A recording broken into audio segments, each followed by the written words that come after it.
அண்ணனை பத்தி எல்லாருக்கும் தெரியும், தமிழ்நாடு முழுவதும் இந்தியா முழுவதும் தெரியும்.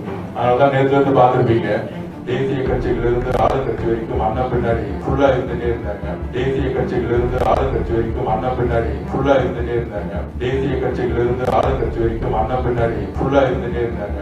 ஆனா அவருடைய முடிவு எப்படி தீர்க்கமா 1977லயும் 89லயும் இருந்ததோ அதே மாதிரி 2026 முதலமைச்சரை உருவாக்க, தமிழகத்தின் ஊழல் இல்லாத நேர்மையான ஒரு புதிய நிர்வாகத்தை உருவாக்க இன்றைக்கு எங்களோட இணைந்திருக்கிறார்கள். திராவிட முன்னேற்ற கழகத்தோ தேசிய கட்சிகளோ மாற்றுக் கட்சிகளோ யாரும் சந்திக்கவில்லை, சந்தித்து பேசவில்லை.